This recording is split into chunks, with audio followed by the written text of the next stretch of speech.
শান্ত যখন ১০০ রানে পৌঁছালেন, তখন তার উদযাপনটা দেখার মতো ছিল। তার মধ্যে একটা এগ্রেশন ছিল, মনে হচ্ছিল অনেক আক্ষেপ ছিল, অনেক কষ্ট ছিল, সেটাকে দূরে সরিয়ে দিলেন। অবশ্যই যেভাবে গেছেন শ্রীলঙ্কা সফরে যাওয়ার আগে যা কিছু ঘটেছে সেটা অবশ্যই তার মধ্যে একটা কষ্টের তৈরি করেছিল। যাই হোক, দারুণ একটা সেঞ্চুরির মাহাত্ম্য অনেক আছে, অনেক গুরুত্ব আছে। আ শান্ত তার অধিনায়কত্ব পাওয়ার পর ২য় 100 এটা। এর আগে নিউজিল্যান্ডের বিপক্ষে ঘরের মাঠে সেঞ্চুরি করেছিলেন। সেটা ছিল ২৩ সালের নভেম্বরে। এরপরে সেঞ্চুরি করলেন। মাঝে 50 ছিল।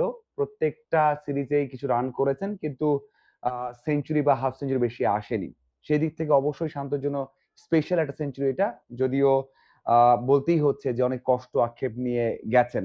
আরো একটা স্ট্যাট আছে, সেটা হচ্ছে শান্ত শ্রীলঙ্কার মাটিতে ৪র্থ ক্যাপ্টেন হিসেবে 100 করলেন বাংলাদেশের। এর আগে মুশফিক করেছেন, আশরাফুল করেছেন, এরপর করেছেন মুমিনুল। ৪ নম্বর শান্ত।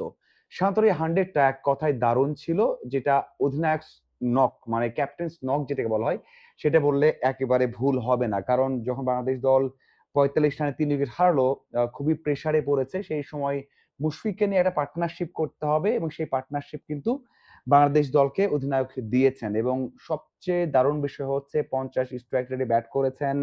১১ টা ছিল ৪, ১ টা ছক্কা মানে সেঞ্চুরিতে পৌঁছানোর আগ পর্যন্ত এবং তার শট সিলেকশন গুলো দারুণ ছিল। সুইপ থেকে অনেক বেশি রান পেয়েছেন। স্ট্রেট শটেও অনেক ভালো রান করেছেন। কিছু মিড অফ এর উপর দিয়ে খেলেছেন, মিড অন এর উপরে খেলেছেন এবং শট সিলেকশন ছিল এক কথায় দারুণ। কখনোই মনে হয়নি যে খুব বেশি প্রেশার নিয়ে ফেলছেন। কখনো মনে হয়নি যে একটু দ্বিধাদ্বন্দ্বে ছিলেন। তেমনটা একেবারেই মনে হয়নি।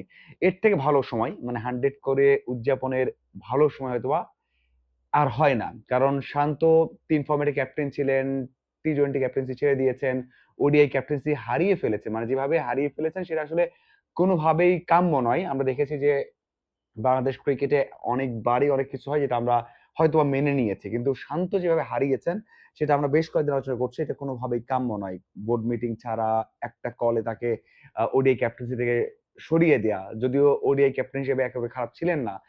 ৫১ গড়ে রান করেছেন ১০ ম্যাচে এবং সবচেয়ে বড় বিষয় হচ্ছে ১০ ম্যাচে ৪ টা জয় ছিল। হ্যাঁ, কিছু জায়গায় আরো ভালো করতে পারতেন, সেটা হয়নি। তারপরে যেভাবে তাকে বাদ দেয়া হচ্ছে, এটা কোনোভাবেই কাম্য নয়। শান্ত তার ক্যারিয়ারে এখন ৬ টা সেঞ্চুরি মালিক হলেন। সাথে ৫ টা 50 তার ক্যারিয়ারে। হয়তোবা এর আরো বেশি হতে পারত, আরো ভালো হতে পারত, সেটা হয়নি।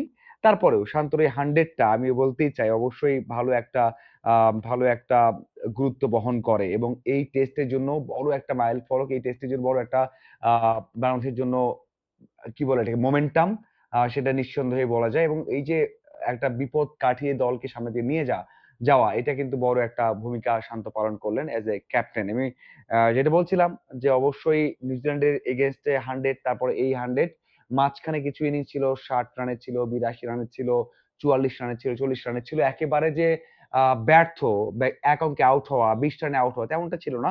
শান্ত সেই দিক থেকে মোটামুটি ভালোই তার রানের মধ্যেই ছিলেন। শুধু বড় রান আসছিল না। সেটা অবশেষে আসলো।